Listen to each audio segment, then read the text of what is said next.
हाँ भाई कैसा है? हाँ रुक रुक उधर ही रुक, आ रहे मैं आ रहे हाँ मावशी बरे बरे तुम्ही बरे आहात ना? क्या हो गया रे? काय के लिए बुलाया? अभी किसको टपकाने का है वो बोल.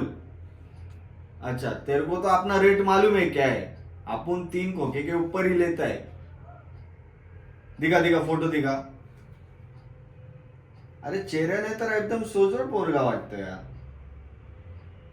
अच्छा काय बोलतोयस? 4 कोटी नुसते धमकवायचे? अरे भाई याचा तर गेम संपलाच, याचा गेम करतोच भाई. बड़ा मछली फंसा है तू जाल में अभी. किसका लड़का है रे? अच्छा उसका है क्या? अच्छा भाई उसका गेम पक्का. खाली धमकाने का इतना पैसा दे रहे है भाई. तू खाली टाइमिंग बोल, किधर आने का है, कभी आने का है, क्या करने का है. भाई गेम तो पक्का. याचा विषय संपवतोच. टेन्शनच घेऊ नको. चल रे.